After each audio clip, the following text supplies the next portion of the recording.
à tous, nous sommes toujours sur Odozone TV, au cœur de l'hôtel de région de Marseille, où le conseil régional et Arsenic PACA ont organisé une journée pour parler un petit peu de l'évolution du numérique et faire se rencontrer les acteurs de Zéric dans notre région. Alors maintenant, nous recevons Monsieur Pastre. Alors bonjour. Bonjour. Je vais laisser vous présenter et puis nous présenter un petit peu votre métier. Ah, une question. Donc je suis Guy Pastre, je travaille à la Maison de Grigny, dans le Rhône. La Maison de Grigny qui est un espace public numérique qui date de 2004. En fait, donc on a cette fonction-là. Et ensuite, la Maison de Grigny a une convention, on va dire, avec la région pour animer la coordination régionale de l'Internet accompagné, la Coraya. Et c'est à ce titre-là, effectivement, qu'aujourd'hui je suis là avec une collègue pour participer, on va dire, un peu à cette réflexion autour de l'avenir des EPN. Alors, Internet accompagné, est-ce que vous pouvez m'en parler un petit peu ? Définir un petit peu mieux peut-être pour les téléspectateurs. Alors, l'Internet accompagné. Alors, nous, on a choisi cette appellation-là, puisque quand on a commencé à recenser un peu les lieux, à vouloir recenser de façon un peu plus précise en Rhône-Alpes, les lieux qui proposaient effectivement de l'accompagnement à l'utilisation d'Internet.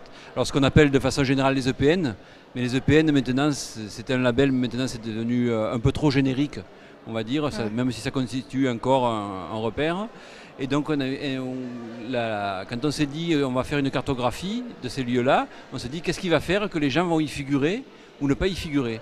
Et on s'est dit finalement le seul critère qu'on pouvait mettre en avant, c'est un lieu avec des ordinateurs et avec un accompagnement.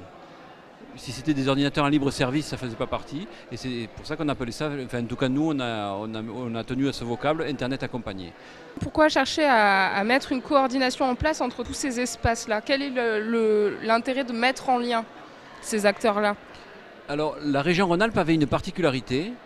C'est que contrairement mettons, à la région PACA, c'est qu'on n'avait pas de politique de développement ou de soutien aux EPN. Quelque chose de général, voilà, de global. La politique régionale était axée en grande partie, enfin, complètement presque, sur les tuyaux, on va dire, entre guillemets, pour faire rapide.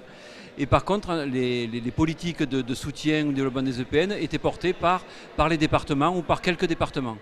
Et dans ces départements, on en avait 4 qui étaient la Loire, la Drôme, l'Ardèche et le Rhône, où on avait comme ça des réseaux déjà constitués.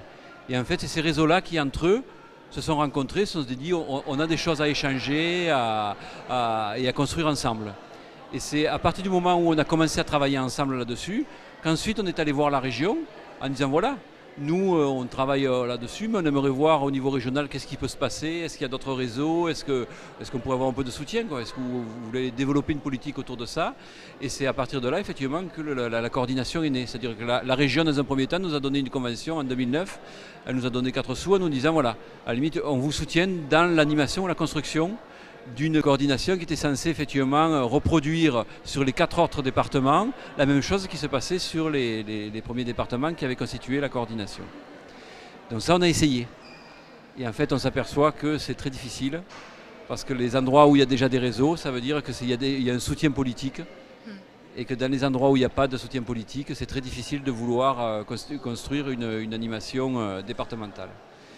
Donc là, on a peiné un peu là-dessus. Et là, maintenant, on est en train d'essayer de travailler sur plus une animation un peu plus générale qui regroupe à la fois des EPN, à la fois des réseaux, voilà, quelque chose qui soit un peu plus mix en termes de forme, quoi.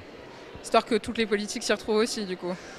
Oui, il y a ça aussi. C'est vrai que oui, globalement, l'investissement politique, il est né de ça aussi. Et c'est vrai qu'on a aussi des antagonismes entre la région et certains départements, pour ne pas les citer, comme la Savoie ou la Haute-Savoie, où voilà, on sait qu'en arrivant à l'étiquette région, c'est très difficile.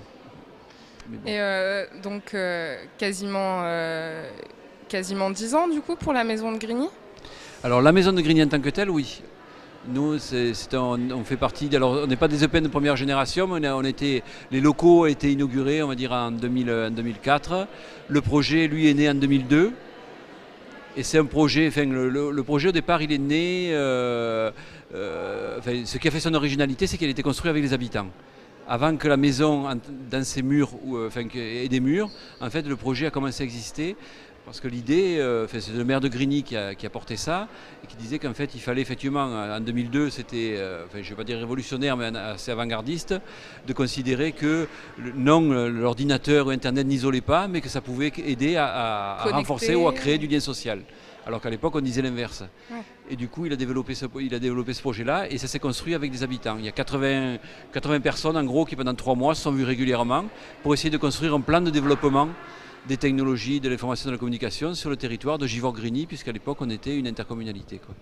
Et donc, pour ces 80 personnes, là, ces 80 premières personnes, les habitants, qu'est-ce qui les a attirés dans le projet? Qu'est-ce qui était le point c'est l'outil qui était attractif ou comment ça s'est... Non, ce qui a fait l'originalité, enfin, ce qui les a attirés, c'est que l'idée c'était de se dire comment on amène les technologies là où les gens vivent. C'est-à-dire qu'en gros, quand je disais qu'on n'avait pas de locaux, c'est oui, effectivement. Et en fait, on faisait ça chez l'habitant. On faisait des animations d'appartements. On faisait ça dans les fêtes de quartier. Et au début, alors on choisissait effectivement animation d'appartement. C'était la cerise sur le gâteau, c'était extra à faire. C'était des réunions tupperware, mais à part qu'on n'avait rien à vendre, quoi. Et donc on arrivait, le premier investissement de la maison, ça a été 6 ordinateurs portables avec une imprimante et dans un casier. Et en fait, on cherchait à l'époque des personnes qui avaient une connexion Internet chez elles, et elles invitaient des voisins. Et à ce moment-là, on faisait une réunion où on parlait en gros des technologies, on parlait de ce qu'ils voulaient faire, enfin voilà. Et on est parti effectivement là-dessus. À l'image, en gros, l'idée, elle a été suscitée par les bibliothèques de rue d'ATD Carmonde. Et c'est vrai que dans ces réunions-là, un jour, il y a quelqu'un qui a dit « Mais pourquoi on ne ferait pas avec l'informatique ce qu'ATD Carmonde fait avec ses livres en bas des tours ?» Et donc c'est de là qu'est partie cette idée-là, quoi. Et donc pendant 2 ou 3 ans, en fait, on a fait ça. On était à l'extérieur et on travaillait, enfin on était chez les gens. Et ce qui fait que quand la maison a eu ses murs à ouvert, le bouche à oreille a fonctionné.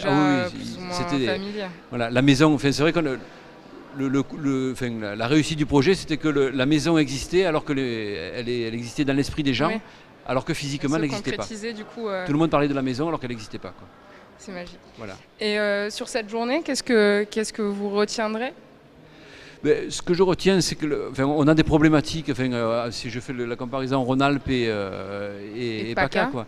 Voilà, là, moi j'étais là sur la table, effectivement, sur la professionnalisation des animateurs, et on s'aperçoit effectivement qu'aujourd'hui, les problématiques sont les mêmes. Les problématiques sont les mêmes, mais que par contre, il va y avoir à un moment donné nécessité, effectivement, à ce que les choses se fédèrent un peu et s'organisent pour faire avancer.